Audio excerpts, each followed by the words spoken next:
Bonjour à tous, je suis ravie de vous retrouver pour une nouvelle capsule de la clinique du coureur où là je vais vous parler d'un sujet bien d'actualité qui est l'arrêt du sport et le déconditionnement.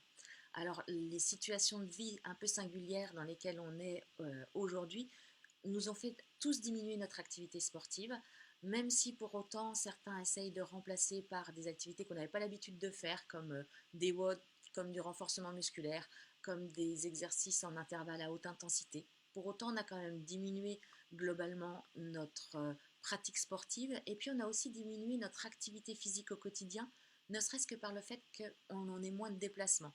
On se déplace plus pour aller au travail, on se déplace plus pour aller sociabiliser, on ne se déplace plus pour aller faire les courses, etc. Et tous ces déplacements qui emmenaient, ne serait-ce que de la marche, etc., un minimum d'activité physique, ben, manquent cruellement dans la dépense générale du quotidien. Alors, ce dont je vais vous parler aujourd'hui, c'est les conséquences de cet arrêt sur notre physiologie. Et puis aussi, je veux vraiment essayer de vous sensibiliser quant au fait qu'il va falloir reprendre extrêmement prudemment et que tous, à la fin de ce confinement, on aura très envie de reprendre fort ce qui nous fait vibrer et ce qui nous fait plaisir dans notre pratique sportive. Pour autant, il faudra qu'on soit concerné par le fait d'être prudent. Sinon, 3 semaines après la fin du confinement, nos cabinets de kiné vont être remplis de patients qui se sont blessés par juste du trop vite, trop fort, trop tôt. Alors, juste pour commencer, vous expliquer qu'après une semaine d'inactivité sportive, en fait, le déconditionnement va très vite et je vais perdre jusqu'à 5% de ma VO2 max, c'est-à-dire de ma capacité à extracter l'oxygène pour fabriquer de l'énergie. Ça veut dire quoi? Ça veut dire que si je faisais un 5 km en 20 minutes, il me faut maintenant 10 secondes en plus pour le faire.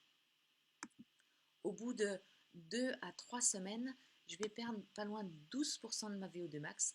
Là, c'est 60 secondes qu'il me faut en plus pour faire ce 5 km. Et puis, il y a d'autres petites manifestations qui vont apparaître, comme le fait que les cellules graisseuses vont envahir mon tissu musculaire, qu'elles vont augmenter en nombre, qu'elles vont augmenter de volume et que tout ça va pouvoir se répertorier sur mon poids, sur la balance.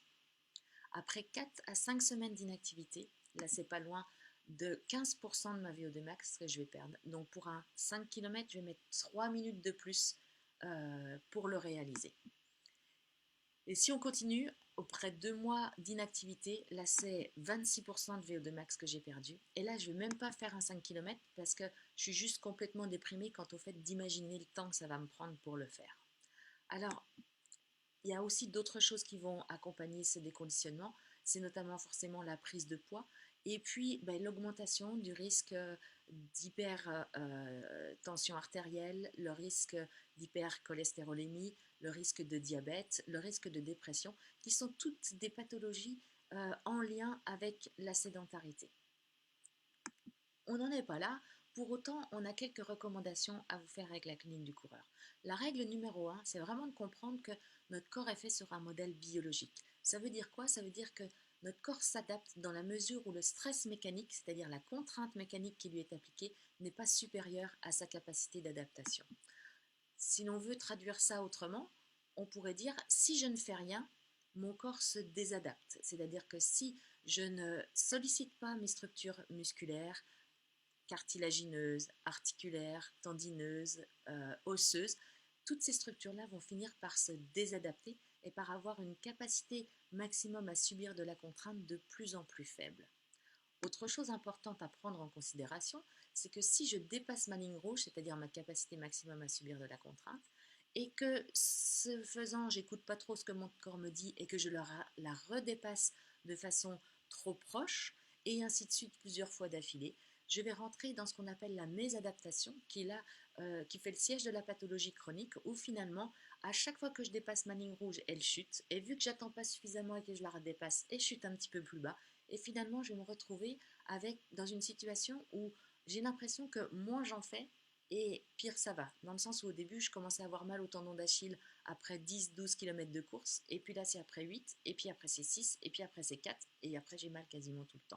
Donc ça c'est vraiment le siège de la pathologie chronique et c'est vraiment ce dans quoi on ne veut pas que nos patients et nos sportifs tombent.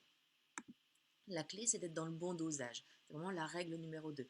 C'est d'être toujours entre la ligne verte, qui est la ligne minimum pour créer des adaptations, et la ligne rouge, qui est la ligne maximum à subir de la contrainte.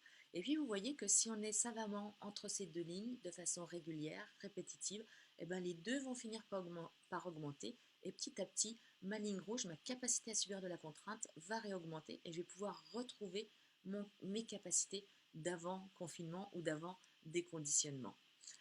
Ça, la quantification du stress mécanique, c'est vraiment quelque chose qui est primordial dans la prévention des blessures sportives, musculo-squelettiques de façon générale.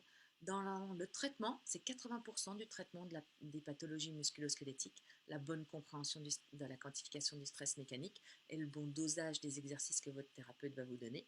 Et puis, également dans la recherche de performance, c'est quelque chose qui va être déterminant quant au fait d'être à propos et optimal dans la recherche de performance. Alors, ce qu'on veut vraiment vous dire aussi avec la clinique de coureur, c'est que après ce confinement, après ce déconditionnement qui va quand même affecter une grande majorité d'entre nous, soyez prudents, quantifiez votre reprise, soyez progressif, ne voulez pas reprendre là où vous étiez arrêté 2 mois avant, acceptez de momentanément redescendre un petit peu vos performances et votre entraînement et vos exigences pour petit à petit réaugmenter de façon ultra sécuritaire et reprendre exactement après 5, 6, 7, 8 semaines une capacité de contrainte et une capacité d'activité sportive et de performance à la hauteur de ce que vous faisiez avant le confinement. Autre chose aussi intéressante qui peut vous être proposée, c'est que sur le site de la clinique du coureur, vous pouvez trouver des services. Vous pouvez trouver des services en termes de professionnels de santé, vous pouvez trouver des services en termes de professionnels du sport, et à ce moment-là, vous faire entourer à la fois pour essayer de diminuer au plus, j'allais dire, l'effet du déconditionnement ou d'adapter au mieux une pratique actuelle en lien avec le confinement pour diminuer les effets de celui-ci et puis aussi pour planifier votre reprise à l'issue de ce confinement. Alors, certains de ces professionnels peuvent même vous offrir de la téléconsultation et vous pouvez prendre directement rendez-vous avec eux via le site de la clinique du coureur en allant sur le référencement du professionnel et son bouton téléconsultation. Voilà, j'espère que cette capsule vous aura intéressé. Je vous propose de quand même citer les sources qui m'ont permis de construire cette capsule-là, puis de vous retrouver dès la semaine prochaine. Allez, à bientôt!